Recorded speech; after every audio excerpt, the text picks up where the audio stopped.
السلام عليكم، عاملين ايه؟ يا رب تكونوا كويسين.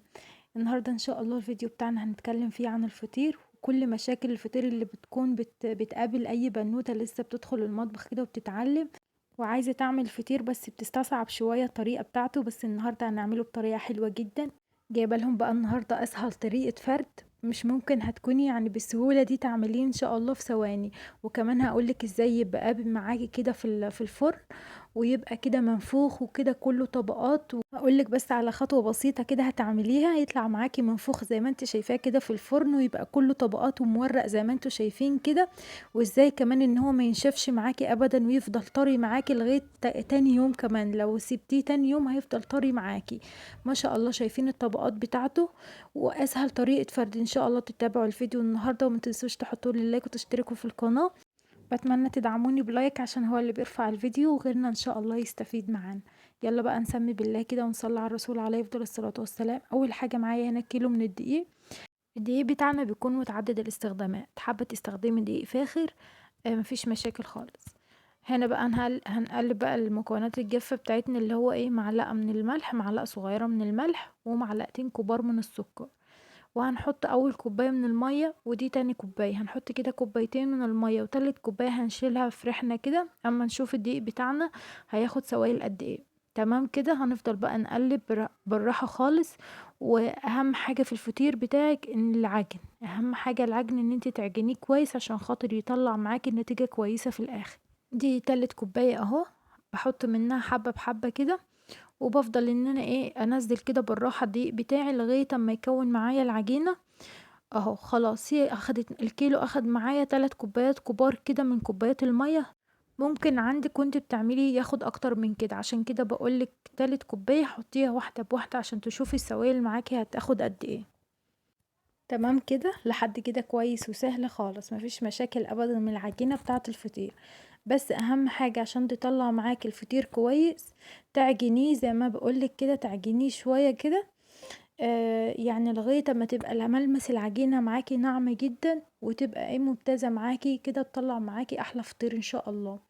اهو شايفين ملمس العجينة عامل ازاي؟ تشديها كده تحسي ان هو بيتمط معاكي كده. لو شدتيها ولقيتها اتقطعت منك يبقى هو كده محتاج عجن تاني. بس كده بيكون العجينة ملمسها ناعم زي كده. حبة زيت بقى على ايدينا كده وهنمشيها على العجينة وهنقسمها نصين. بالظبط كده، اول نص هنطلع منه ايه، كور صغيرة. هوريكم دلوقتي انا هعمل ايه، وان شاء الله طريقة الفرد دي هتكون سهلة جدا. هنجيب بس صينية كده عشان ايه نطلع فيها الكور بتاعتنا اهو. هنمسح بس ايدينا في الزيت يعني عشان نعرف نكور كويس، وكمان نمسح الايه الحاجة اللي احنا حاطين عليها، سواء صينية سواء اي حاجة بنحط عليها كده، نمسحها من الزيت عشان خاطر العجين ميلزقش في بعضه. بس كده، وهنعملها على الكورة الكبيرة اللي انتوا شايفينها دي. هتقسميها على حسب بقى هتاخد معاكي كام كورة. يعني هتاخد معاكي 10 كور او 11 كورة بكتير يعني. عملت معاكم قبل كده طريقة فرد يعني غير دي خالص، ان شاء الله هسيبها لكم في صندوق الوصف. وكمان عملت طريقة اللي هو الفطير اللي على الطاسة برضو كان تحفة. ان شاء الله هسيب لكم الفيديوهات ديت في صندوق الوصف بتفرجوا عليها يعني لو حابين. بس كده زي ما انتوا شايفين كده، انا دخلت كده على الكرة التانية اهوت. وهقول لكم بقى ايه هنعمل ايه بالكور دي، ان شاء الله طريقة سهلة جدا ومش هتستصعبوها خالص. وزي ما قلت لك كده، لو انتي لسه كده ايه بتقولي يا مطبخ كده، ان شاء الله تعرفي تعمليها من اول مرة وتنجح معاكي. شايفين العجينة ما شاء الله، بصي العجينة طول ما هي يعني ملمسها كويس كده تطلع معاكي احلى فطير. بس خلصنا الفطير بتاعنا كده وكورناه، بس قبل ما تغطيه كده بالفوطة، غطيه الاول كده بايه، بكيس. هنسيب بقى الكور بتاعتنا دي تستريح شوية عشان ايه تتفرد معانا وما تتعبناش كده في الفرد. بس كده هنجيب بقى السمنة، انا هنا معايا سمنة على زبدة. ماشي، لو انت حابة تستعملي سمنة بس اللي يريحك خالص، بس انا حطيت ايه يعني معلقتين كبار كده من الزبدة، قلت تطعم برضو السمنة بتاعتنا. ماشي، بس انا زي ما قلت لك كده، لو انت حابه تستخدمي بس سمنه براحتك خالص. انا مستخدمه هنا، انا حاطه هنا كوبايتين. ماشي، كوبايتين هنا من السمنه على زبده. هنشتغل بقى كده، انا جبت هنا صينيه خارجيه خالص لوحدها كده. هوريكم بقى طريقه الفرد بتاعتنا الخطيره دي، اللي هي اسهل من حاجه سهله جدا اهو. هنجيب كورة كده ونحطها الأول، ونحط الأول سمنة كده على الصينية اللي احنا بنعمل عليها بإيدينا كده، وهنقوم فردين، شايفين؟ من غير يعني ما نفرد بأي بحاجة نفرد بيها، يعني فردنا بإيدينا بسهولة ازاي. ودي كمان الصينية اللي احنا خلاص هنسوي فيها أصلا، هنعمل فيها كل حاجة، يعني هنسوي فيها، وكمان هنعمل فيها الفطيرة بتاعتنا من أولها لآخرها حتى التسوية. اهو في صينية خارجية كده. وما تنسيش بقى أهم حاجة بين كل طبقة والتانية لازم نحط سمنة. انا هنا ما بانش ان انا حطيت سمنة، بس انا هوريكم دلوقتي ان انا هحط سمنة بين كل الطبقات اهو. شايفين كده؟ لازم كده بين كل طبقة والتانية نحط ايه سمنة. ولا هنمسك بقى العجينة بتاعتنا نفردها ونحاول ان هي تتقطع مننا ويعني تفشل معانا لو انت كده مش بتتحكمي فيها كويس يعني. ممكن تستصعبيها او حاجة. لا، انا جايبالك اهو ان شاء الله طريقة سهلة جدا. في صينية خارجية كده هتقومي فردها بس على ايديكي بالسمنة، وهتقومي حطاها كده ايه في الصينية اللي احنا هنسوي فيها، وبين كل طبقة والتانية هتدهني برضو بالسمنة اهو معانا. بصوا مفيش اسهل من كده طبعا. اهو جبت كمان واحدة. بصي كل بقى ما تزودي في الكور بتاعتك، يعني ايه مثلا انتي هتحطي كام كورة؟ هنحط مثلا 10 كور، 11 كورة. دولت اخدوا مني 10 كور بالظبط، اللي هما الصينية ديت. ماشي، دول حلوين عليها خالص. دي اصغر صينية في صينية صواني البسبوسة، يعني دي الصينية اللي انا بعمل فيها البسبوسة، هي دي اللي انا عملت فيها الفطير النهاردة اهو. بس كده بفردها كده، وبعدين كل ما تكتري الطبقات بتاعتك كل ما هتكبري الصينية اللي انت بتعملي فيها طبعا. عشان ايه؟ لو انت بتحبي الفطيرة تبقى كبيرة، يبقى هتكتري في الكور ديت، هتكتري في الطبقات عشان لما نيجي نفردها في الاخر حجمها يبقى كبير. ماشي. فهنا هتكون هم 10 كور حلوين خالص على الفطيرة بتاعتنا، وهتكون معاكي وسطانية كده وحلوة، لا هي كبيرة خالص ولا هي ايه صغير، لا هيكون حجمها حلو اهو. هنفرد كده بايدينا بسيط خالص، يعني مش هنحتاج فرادة ولا اي حاجة، ولا هنورق كده ولا اي طريقة، سهلة جدا ومش تاخد معاكي اي وقت اهو. زي ما قلتلك كده ما تنسيش بين كل طبقة والتانية تحطي سمن. وفي الاخر كده هنلم كرة الفطيرة بتاعتنا كده بكل سهولة، هنلمها على بعضها وهنعملها ايه، هنرجعها زي ما كانت الاول. بصوا هتلميها على بعضها كده بس كده. هتظبطي بقى شكلها كده، وهتحطي سمنة من فوق ومن تحت وتسيبيها. بس خلاص خلصت الفطيرة بتاعتنا يعني مفيش اسهل من كده طبعا. ايه رأيكم بقى؟ سهلة جدا ومش تاخد معاكي اي وقت والله، وانت واقفة كده ومش تاخد معاكي وقت خالص. هي بس انك تسيبي الفطير بتاعك يستريح، كل ما سبتي الفطير بتاعك يستريح يطلع معاكي نتيجة حلوة اهو.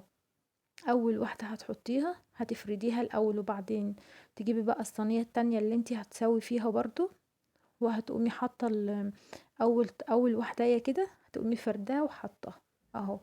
برضو ما تنسيش تحطي سمنة بين كل الطبقات. شايفين سهلة ازاي؟ ان شاء الله انا واثقة بعد الفيديو ده ان شاء الله ان انتي كده هتقومي وتجربيها وهتلاقيها سهلة جدا. انا بحط الكرة بتاعتي كده في السمنة، او تحطي سمنة يعني بايدك عادي، يعني مش هتفرق كتير. المهم تحطي سمنة يعني عشان السمنة هي الحاجة الوحيدة اللي بتورق معانا الفطير. شايفين؟ شايفين العجينة اصلا ما شاء الله عليها بتتفرد ازاي بكل سهولة، عشان معجونة كويس. يعني زي ما قلت لكم كده كل ما تعجين عجينة الفطير كويس معاكي كل ما تديكي ايه ملمس ناعم كده، وتتفرد معاكي بكل سهولة. لكن بقى لو اشتغلتي فيها من غير ما تريحيها هيخليكي بقى كل ما تفردي الكورة بتاعتك كل ما ترجع معاكي. يعني زي ما انتوا شايفيني بفرد كده هي سهلة معايا جدا، وبقى بعرف ان انا افرد كويس. زي ما قلتلك لو ما ريحتهاش هتلاقيها بترجع معاكي تاني ومش هتريحك خالص، مش هتعرفي تشتغلي فيها اهو. بس كده خلاص خلصنا الفطيرتين بتوعنا، ما خدوش معانا وقت خالص. بس بنلم كده الطبقات اللي احنا حطيناها كده على بعضها، وبنرجع نرجعها كورة زي ما كانت، بس بقت كورة كبيرة يعني مش كورة صغننة بقى خلاص كده. بس يعني تمام كده اسهل فطير ممكن تعمليه بطريقة سهلة جدا. كنت عملت معاكم طريقة برضو سهلة، كانت يعني والدتي بتعملها على طول، وان انا دايما بشتغل يعني بالطريقة دي بتاعتها، دايما مش بغيرها اصلا.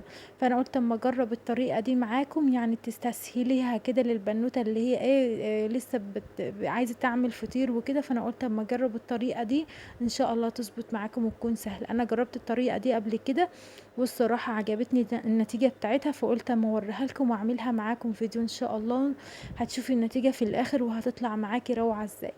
بس كده، بعد اهم حاجة ان انت تسيبي بقى الكورة الكبيرة دي تستريح معاكي وتغطيها، اهم حاجة عشان ما تنشفش وشها ما ينشفش معاكي.